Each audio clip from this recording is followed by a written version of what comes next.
Good morning everyone. Last class में हम लोगों ने एलिमिनेशन रिएक्शन के मैकेनिज्म को देखा, सारा मैकेनिज्म समझा। अब उसके आगे पढ़ेंगे हम लोग, तो उससे पहले एक बार मैं मैकेनिज्म को फिर से बता देता हूँ, शॉर्ट में डिस्कशन कर लेते हैं। तो मैकेनिज्म में क्या पढ़ा था कि इवन रिएक्शन दो स्टेप में होता है। पहले स्टेप में कार्बोकैटायन का फॉर्मेशन, दूसरे स्टेप में डबल बॉन्ड का फॉर्मेशन।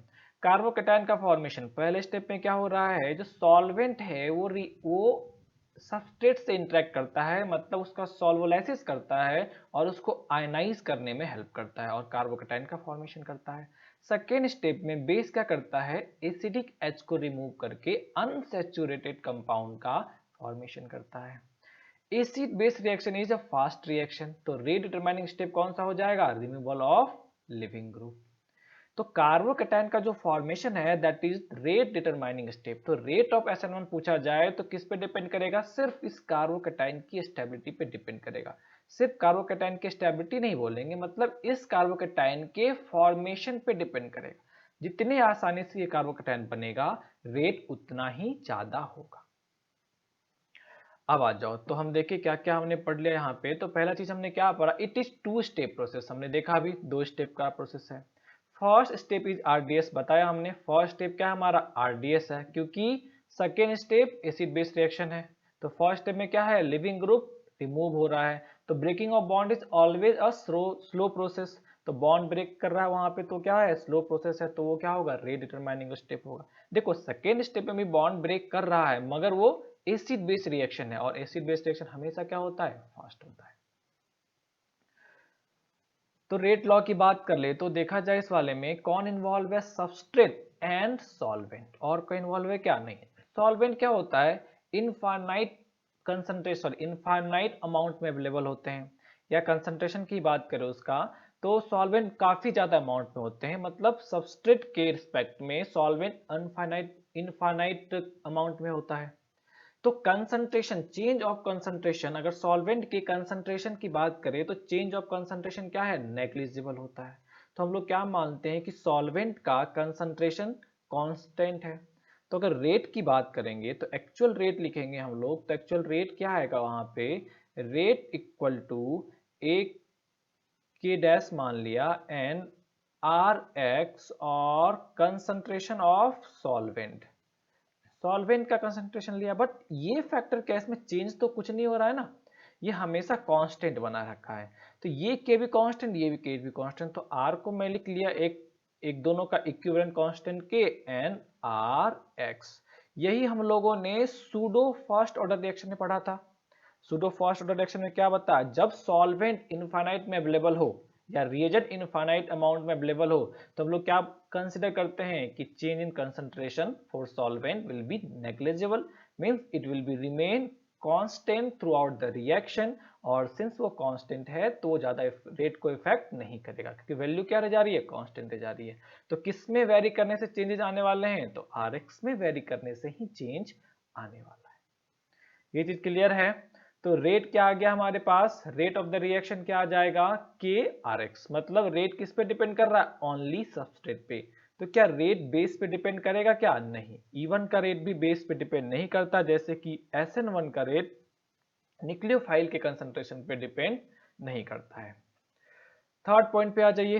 थर्ड पॉइंट क्या दिया है, मॉलिक्युलरिटी की बात की है, मॉलिक्युलरिटी विल बी वन। तो फर्स्ट स्टेप में कौन इन्वॉल्व है, ओनली सबस्ट्रेट इज पार्टिसिपेटिंग। आप यहाँ भी देख सकते हैं रेट लॉ में, देखो ओनली सबस्ट्रेट इज पार्टिसिपेटिंग। तो सिर्फ सबस्ट्रेट पार्टिसिपेट कर रहा है, means only one molecule is participating, that's why molecularity will be one. तो रिएक्शन की मॉलिक्युलरिटी क्या आ जाएगी, वन आ जाएगी। अब आ जाते हैं एनर्जेटिक्स की बात करते हैं। एनर्जेटिक्स में क्या है, तो एनर्जेटिक्स आपने पढ़ रखा है कि एनर्जी का variation, reaction coordinate. Reaction coordination क्या होता है, एक टाइम इंटरवल जिसमें कि रिएक्शन में, जिस टाइम इंटरवल में रिएक्शन में चेंजेस अपीयर हो रहे हैं, उसी को हम लोग रिएक्शन कोऑर्डिनेट बोलते हैं। और पोटेंशियल एनर्जी क्या होता है तो आपको पता ही है। तो अब देखो यहाँ पे अगर मैं रिएक्शन देखूं तो देयर आर टू स्टेप, और हमें पता है कि हर एक स्टेप क्या होता है, एक ट्रांजिशन स्टेट के थ्रू पास होता है। तो कितने ट्रांजिशन स्टेट होने चाहिए, दो ट्रांजिशन स्टेट होने चाहिए। इंटरमीडिएट देखिए, एक इंटरमीडिएट बन रहा है तो कितने इंटरमीडिएट है यहाँ पे, एक इंटरमीडिएट अवेलेबल है। अब प्रोडक्ट की एनर्जी रिएक्टेंट से ज्यादा भी हो सकती है और कम भी हो सकती है। ये क्लियर है? चलो यहां तक हो गए। नेक्स्ट आगे बढ़ा जाए। Now the fifth point is factor affecting E1 reaction. E1 reaction को इफेक्ट करने वाले फैक्टर कौन कौन से हैं वो चेक करते हैं। तो सबसे पहला है नेचर ऑफ अल्काइल ग्रुप। तब नेचर ऑफ अल्काइल ग्रुप कैसे इफेक्ट करेगा, तो देखो हमने देखा है कि फर्स्ट स्टेप में क्या बन रहा था। आप देखो एक बार फिर से यहाँ पे कि फर्स्ट स्टेप में कार्बोकेटाइन बन रहा है। इस वाले स्टेप में देखो यहाँ पे कार्बोकेटाइन बन रहा है। तो फर्स्ट स्टेप में हमारे पास कार्बोकेटाइन बन रहा है, तो कार्बोकेटाइन जितना ज्यादा स्टेबल होगा रेट क्या होगा उतना ही ज्यादा होगा। तो हमें पता है कि 3 डिग्री जो है, 3 डिग्री कार्बोकेटाइन, अगर मैंने यहाँ पे x लिखा और यहाँ पे भी x लिखा और यहाँ पे भी x लिखा, तो देखो इस वाले में क्या बनेगा। इस कंडीशन में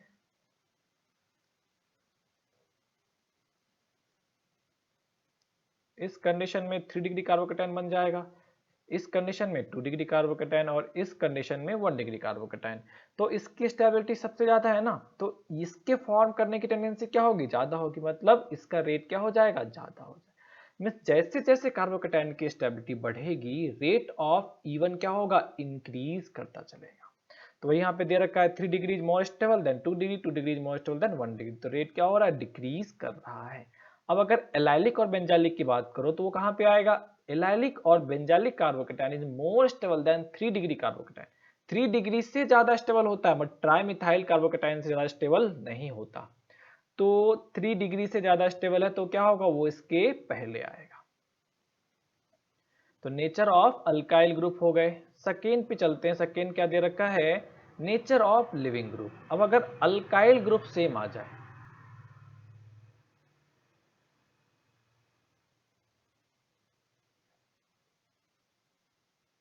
अब अगर अल्काइल ग्रुप सेम आ जाए, जैसे मैं बोल लूं अल्काइल ग्रुप सेम आ रहा हो, तो ये हो गया हमारा आयोडीन, ये हो गया हमारे पास Br और यहाँ पे आ गए Cl। अब देखिए तो हर एक कंडीशन में 2 डिग्री कार्बोकेटाइन ही बन रहा है, मतलब नेचर ऑफ अल्काइल ग्रुप क्या आ गया हमारे पास, सेम आ गया। तो अब रेट किस पे डिपेंड करेगा, लिविंग ग्रुप पे। मतलब रेट किस पे डिपेंड करता है, इस कार्बोकेटाइन के फॉर्मेशन पे। तो ये कार्बोकेटाइन जितने आसानी से बनेगा रेट उतना ही ज्यादा होगा। तो अब देखो I is better leaving group than Br, Br is better leaving group than Cl। तो लिविंग ग्रुप टेंडेंसी जैसे जैसे इंक्रीज करेगी rate of E1 reaction will increase, rate of elimination का, E1 एलिमिनेशन का रेट क्या होगा, इंक्रीज करता चलेगा। थर्ड फैक्टर आते हैं नेचर ऑफ सॉल्वेंट। तो हमें पता है कि फर्स्ट स्टेप में हो क्या रहा है, सॉल्वोलाइसिस हो रहा है। सॉल्वोलाइसिस में किसका पार्टिसिपेशन है, सबस्ट्रेट एंड सॉल्वेंट। तो अगर सॉल्वेंट की पोलरिटी इंक्रीज किया तो जैसे जैसे पोलरिटी इंक्रीज करेगी सॉल्वोलाइसिस क्या होगा, इंक्रीज करता चलेगा, तो रेट क्या होगा, इंक्रीज करता चलेगा। मतलब नेचर ऑफ सॉल्वेंट भी क्या है, रेट ऑफ इलिमिनेशन E1 के रेट को इफेक्ट कर रहा है। तो अगर पोलरिटी इंक्रीज करेगी तो rate of E1 will increase. चलिए यहां तक हो गए। नाउ सिक्स्थ पॉइंट पे चलो। Since carbocation is forming so it could rearrange. तो पहले स्टेप में क्या है, कार्बोकेटाइन का फॉर्मेशन हो रहा है, तो हमें पता है कि कार्बोकेटाइन फॉर्म हो रहा है। तो अगर कार्बोकेटाइन फॉर्म हो रहा है तो कार्बोकेटाइन क्या करेगा, रीअरेंज करेगा। कार्बोकेटाइन रीअरेंज करेगा क्योंकि हमें पता है carbocation is the only intermediate which can rearrange. तो कब रीअरेंज करता है, जब उसकी स्टेबिलिटी इंक्रीज करती है, that is spontaneous process. Point number 7 पे चलिए, nature of product. In the elimination more than one product can form and these products are classified as Sitzer product and Hoffman product। तो अब यहाँ पे ये एक नया चीज है, Sitzer product and Hofmann product. तो देखते हैं पहले ये Sitzer प्रोडक्ट क्या होता है और हॉफमैन प्रोडक्ट क्या होता है। चलो तो देखा जाए ये Sitzer प्रोडक्ट क्या होता है, हॉफमैन प्रोडक्ट क्या होता है। तो आइए पहले मैं इस सवाल को सॉल्व करूं, फिर हमें क्लियर होगा कि Sitzer क्या है और हॉफमैन क्या है।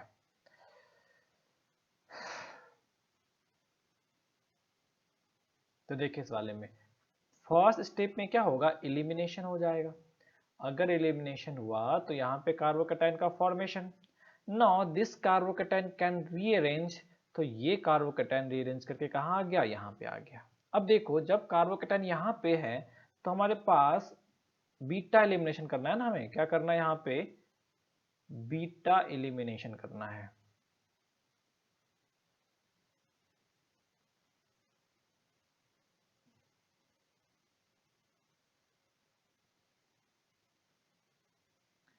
अब देखो बीटा एलिमिनेशन के लिए H यहाँ भी है और H यहाँ भी है, तो ये इसके रिस्पेक्ट में ये बीटा कार्बन, इसके रिस्पेक्ट में ये बीटा कार्बन, तो दो बीटा कार्बन है हमारे पास रिएक्शन में, दो बीटा कार्बन है, एक ये बीटा कार्बन है और एक ये बीटा कार्बन है।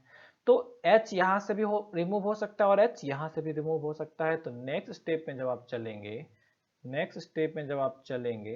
तो नेक्स्ट स्टेप में दो प्रोडक्ट बन जाएंगे।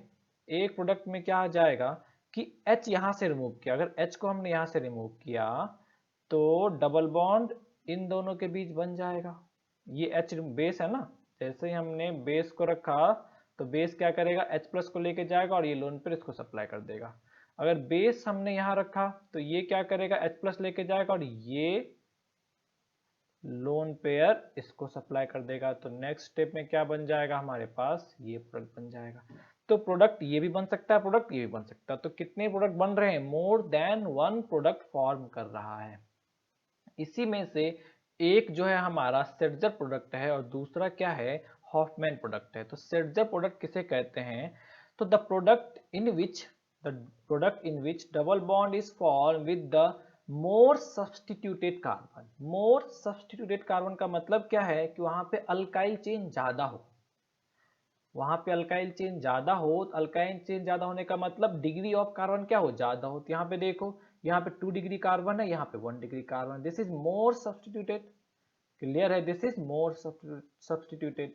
तो अगर मोर सब्स्टिट्यूटेड कार्बन के साथ डबल बॉन्ड का फॉर्मेशन हो रहा है देन इट इज सेटजर्फ,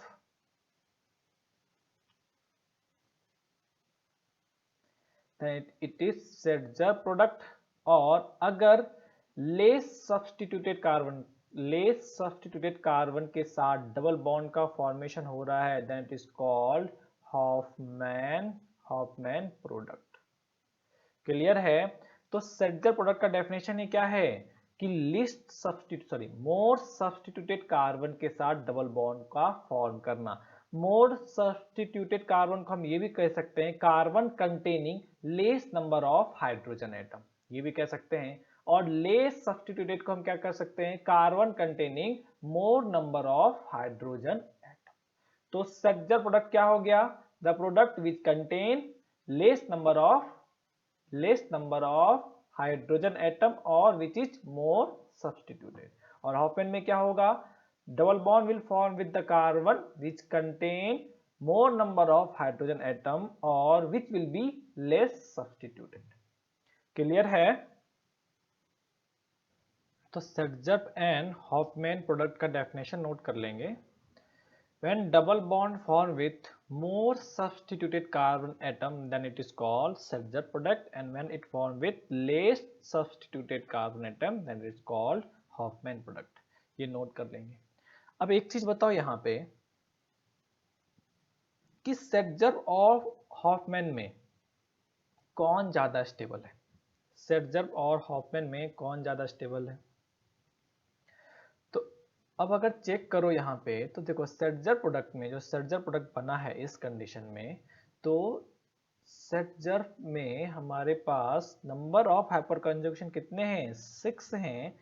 वहीं पे हॉफमैन में नंबर ऑफ हाइपर कंजुगेशन कितने हैं, 2 हैं।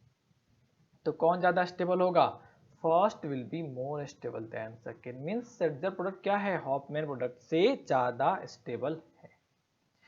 तो जनरली जो ज्यादा स्टेबल है वो मेजर होता है। तो जनरली क्या होता है, सेटजर प्रोडक्ट ही हमारा क्या होता है, मेजर प्रोडक्ट होता है। सेटजर प्रोडक्ट ही जनरली क्या होता है, मेजर प्रोडक्ट होता है। और हॉफमैन क्या हो जाता है हमारा, minor. But it is generally, मगर कुछ ऐसे कंडीशन भी हैं जहां पे हॉफमैन प्रोडक्ट सेटजर प्रोडक्ट से ज्यादा ज्यादा अमाउंट में फॉर्म करता है, या ये बोले कि ये मेजर प्रोडक्ट हो जाता है और ये माइनर प्रोडक्ट हो जाता है, वो हम लोग पढ़ेंगे। जब हमारा बेस बल्की हो जाए या हमारा जो लिविंग ग्रुप है वो बल्की हो जाए, तो ऐसे कंडीशन में हॉफमैन प्रोडक्ट ही मेजर प्रोडक्ट होता है, या इवन सीबी में भी हॉफमैन प्रोडक्ट ही हमारा मेजर प्रोडक्ट होगा। तो वो सब हम अभी कवर करेंगे। चलो, तो यहां तक हो गए, नेक्स्ट पे चलिए। अब नेक्स्ट आता है कि SN1 और E1 को कैसे डिफ्रेंशिएट करें। तो देखो, SN1 और E1 में हमने पढ़ रखा है कि दोनों में फर्स्ट स्टेप RDS है और वहां पे सॉल्वोलाइसिस होता है और क्या बनता है, कार्बोकैटायन। ये कार्बोकैटायन का फॉर्मेशन ही क्या है, यही हमारा RDS है और यही रेट को डिसाइड करता है। अब देखो, इसके फर्दर ही चेंज है, एक जगह न्यूक्लियोफाइल अटैक करता है, एक जगह बेस अटैक करता है। अगर न्यूक्लियोफाइल अटैक किया तो ये डायरेक्टली कार्बन से अटैच होगा, अगर बेस अटैक किया तो बीटा से H+ को लेकर के रिमूव करेगा और अनसैचुरेटेड प्रोडक्ट बनेगा। बट दोनों में से कौन डोमिनेटिंग होगा, तो वो कौन डिसाइड करता है, टेम्परेचर। जो टेम्परेचर गिवन है वही डिसाइड करता है। अगर टेम्परेचर 20 डिग्री से कम है तो SN1 मेजर प्रोडक्ट बनाएगा, अगर ये 50 डिग्री से ज्यादा है तो E1। बट अगर इन दोनों के बीच में बात करें तो देखो, दोनों ही हायर अमाउंट में प्रोडक्ट बनाएगा, मगर SN1 हमेशा E1 पे डोमिनेट करेगा। टेम्परेचर जब ही 50 डिग्री से ज्यादा होगा उसी कंडीशन में E1 SN1 को डोमिनेट करेगा, रेस्ट सारे कंडीशन में SN1 E1 पे डोमिनेट करेगा। 20 डिग्री से बिलो क्यों ले रखा है, कि ये ज्यादा फेवरेबल कंडीशन है SN1 रिएक्शन के लिए।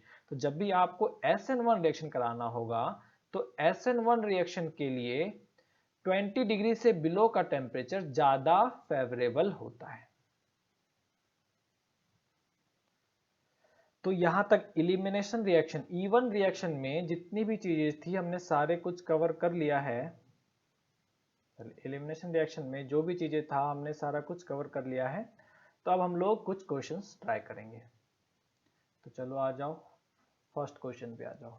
यहाँ पे प्रोडक्ट बताने, प्रोडक्ट क्या बनेगा।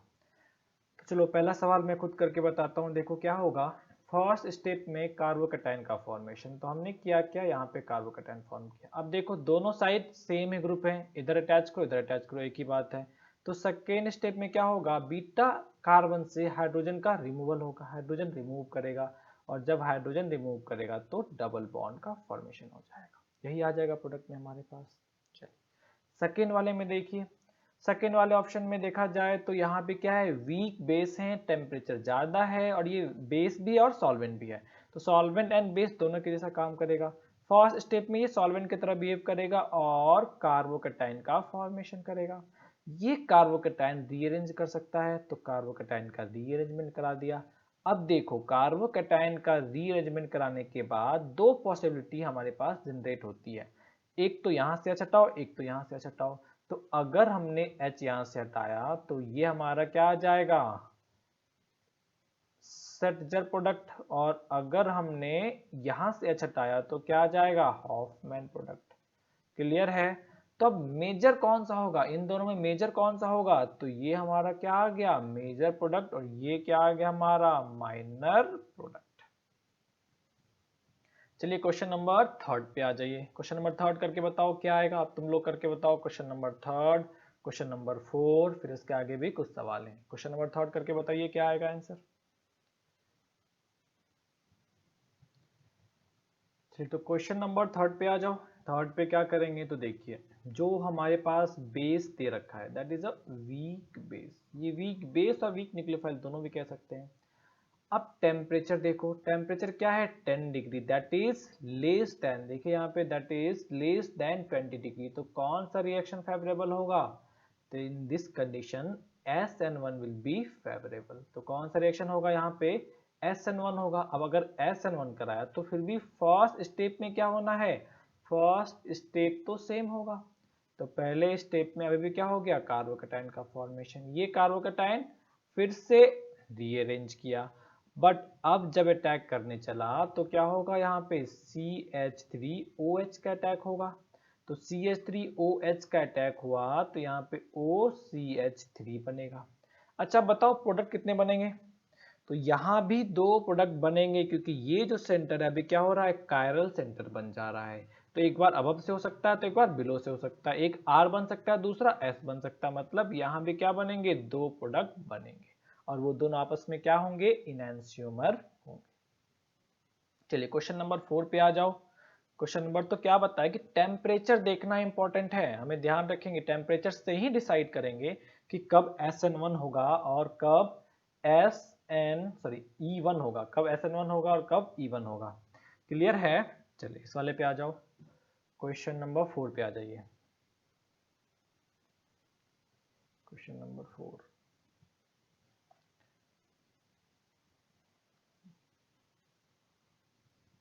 चलो 4 वाले पे देखो, 4 वाले पे क्या करोगे, तो फर्स्ट स्टेप में क्या हो जाएगा हमारे पास, CH3 CH and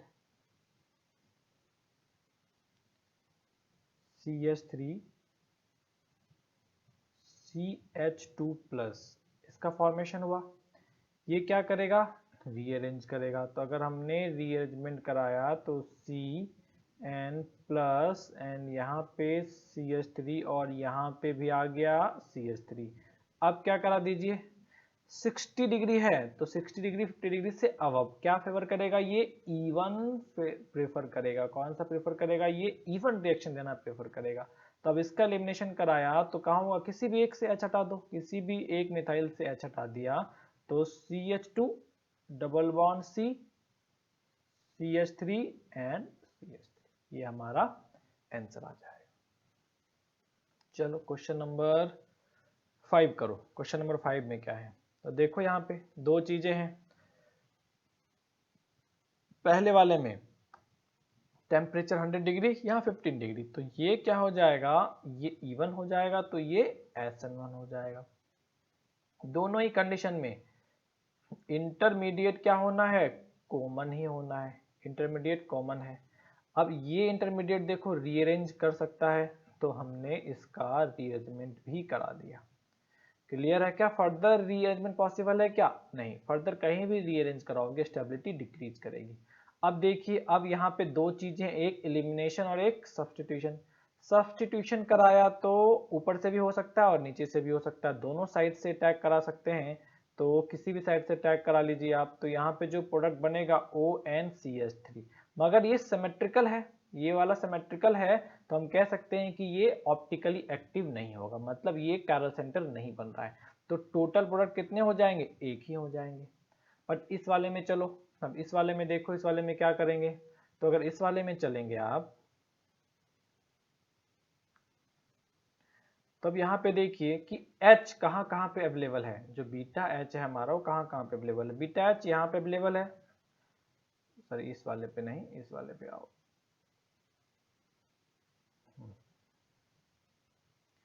beta H यहाँ पे अवेलेबल है, बीटा H यहाँ पे अवेलेबल है, बीटा H यहाँ पे अवेलेबल। अब देखो यहाँ पे डबल बॉन्ड बना या यहाँ पे डबल बॉन्ड बनाओ, बात तो क्या होना है, सेम ही है, पलट के रख देंगे सेम ही चीज आ जाएगा, कोई भी चेंजेस नहीं रहेंगे। तो हमारा तो ये तो फिक्स है कि इन दोनों में से अगर इन दोनों में से एक को हटाया तो एक प्रोडक्ट तो 100% ये बनेगा। दूसरा क्या बन जाएगा, दूसरे प्रोडक्ट में देखा तो यहाँ के H को हटाया तो डबल बॉन्ड यहाँ बन जाएंगे। कितने, क्या यहाँ पे सिस एंड ट्रांस पॉसिबल है क्या, तो देखो सिस एंड ट्रांस पॉसिबल नहीं है, क्योंकि ना तो साइकिल पे दो सब्स्टिट्यूशन है और ना ही डबल बॉन्ड। जो 6 रिंग तक है वहां पे साइक्लो अल्कीन में डबल बॉन्ड के अबाउट रेजोनेंस पॉसिबल नहीं होता जब तक वो 6 रिंग तक हो। 7 8 पे जाने के बाद वहां पे पॉसिबल हो जाता, सिस और ट्रांस दोनों फॉर्म ही एग्जिस्ट करते हैं। ये आपने ज्योमेट्रिकल आइसोमेरिज्म में पढ़ा है। चलिए इस वाले पे आ जाइए, क्वेश्चन नंबर 6 पे आ जाओ। 5 तक हो गया, क्वेश्चन नंबर 6 पे आ जाओ। क्वेश्चन नंबर 6 में देखो, तो हमारे पास जो बेस दे रखा है वीक बेस है, बेस क्या है, वीक है, और टेम्परेचर ज़्यादा है तो रिएक्शन क्या होगा, E1 रिएक्शन होगा। E1 रिएक्शन होगा तो सबसे पहला काम क्या करेंगे हम लोग, सबसे पहला काम हमारे पास कार्बोकैटायन के फॉर्मेशन का है, तो हमने कार्बोकैटायन फॉर्म किया, यहाँ पे कार्बोकैटायन फॉर्म किया। अब देखो ये कार्बोकैटायन रीअरेंज कर सकता है, तो अब इस कार्बोकैटायन को मैं रीअरेंज करा दूं, तो जैसे ही इस कार्बोकैटायन को रीअरेंज कराया तो ये इधर को चलेगा, फिर यहाँ से यहाँ पे अटैक करेगा। मीन्स 6 मेंबर का रिंग जनरेट होगा। बॉन्ड यहाँ से टूटा है तो यहाँ पे प्लस चार्ज और इन दोनों के बीच में बना है तो यहाँ पे 2 मिथाइल। क्या कोई फर्दर रीअरेंजमेंट पॉसिबल है क्या? तो देखिए फर्दर रीअरेंजमेंट पॉसिबल है। तो अगर फर्दर रीअरेंजमेंट कराया तो एक मिथाइल यहाँ और एक मिथाइल यहाँ और प्लस चार्ज यहाँ आ गए। अब देखो, अब प्लस चार्ज यहाँ आ गए। अब देखिए कितने प्रोडक्ट बन सकते हैं ये चेक करने हैं। तो प्रोडक्ट अगर मैं काउंट करूं तो देखो, एक बार एक बीटा एच यहाँ पे, एक बीटा एच यहाँ पे और एक बीटा एच यहाँ पे। यहाँ पे 3 ही बॉन्ड है ना, तो चौथा हाइड्रोजन होगा। तब देखो कौन कौन से प्रोडक्ट बनेंगे। तो अगर ये, इसको मैं 1 मार्क किया, इसको मैंने 2 मार्क किया, इसको मैंने 3 मार्क किया। अगर 1 से रिमूवल होता है, 1 से रिमूवल होता है तो प्रोडक्ट जो आएगा हमारा वो क्या बन जाएगा, यहाँ पे मिथाइल, यहाँ पे मिथाइल और डबल बॉन्ड। अगर 2 से रिमूव हुआ, 2 वाला रिमूव हुआ तो 2 वाले में रिमूव किया है तो यहाँ पे मिथाइल है और इस मिथाइल के साथ इसका डबल बॉन्ड। और अगर थर्ड वाले में आ जाए, अगर यहाँ से रिमूव किया तो यहाँ से अगर रिमूव करते हैं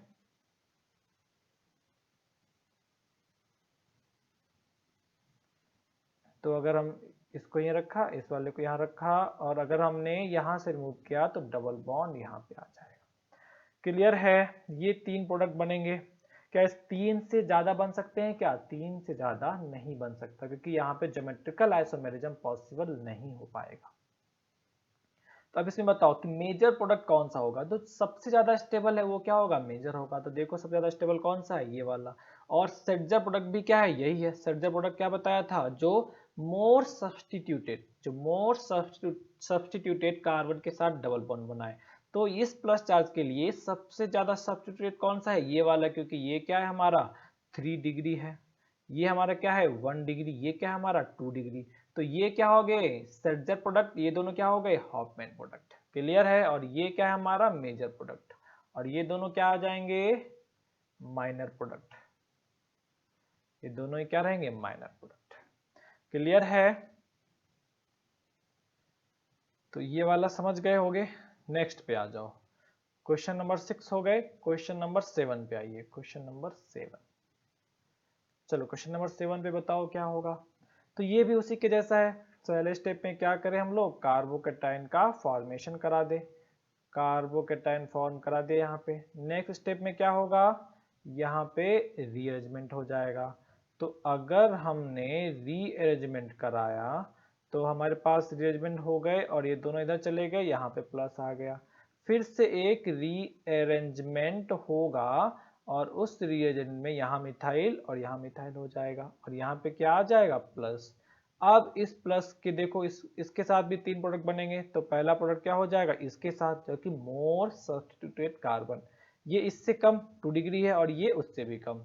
तो प्रोडक्ट में लिखेंगे तो पहला यहाँ से डबल बॉन्ड को निकालो तो सबसे ज्यादा जो मेजर होगा वो क्या हो जाएगा, ये डबल बॉन्ड। दूसरा देखे क्या होगा, ये वाला इसके साथ भी जा सकता है डबल बॉन्ड, तो इसके साथ डबल बॉन्ड, यहाँ मिथाइल और यहाँ पे डबल बॉन्ड, ये हो गए। तीसरा क्या हो गया, डबल बॉन्ड इन दोनों के साथ आ जाएगा। तो अब डबल बॉन्ड जब इन दोनों के साथ आ गए तो ये वाला प्रोडक्ट बन जाएगा। तो ये 3 प्रोडक्ट यहाँ भी बनेंगे।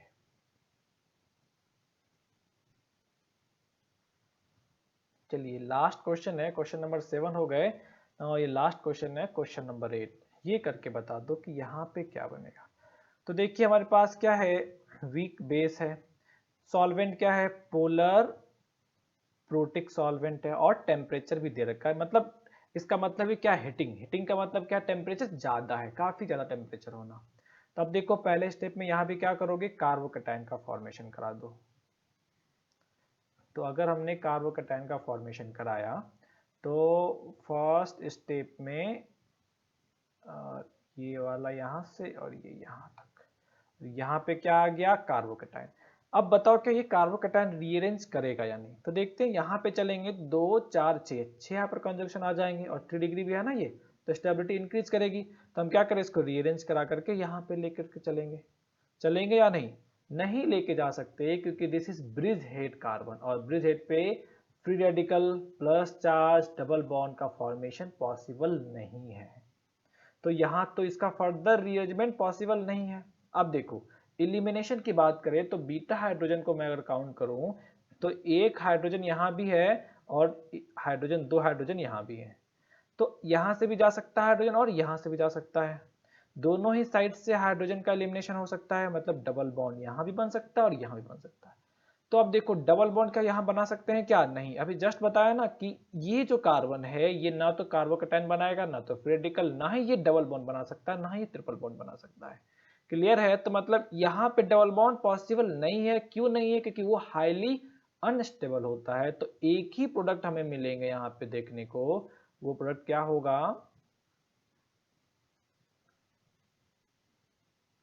इन दोनों के बीच डबल बॉन्ड का फॉर्मेशन। तो ये हमारा एक ही प्रोडक्ट होगा और यही हमारा क्या हो जाएगा? Major product. क्लियर है? तो इवन रिएक्शन के सारे सवाल भी कर लिए हैं, बाकी आपको डीपीपी मिल जाएगा, आप वो सॉल्व कर लेंगे। Thank you.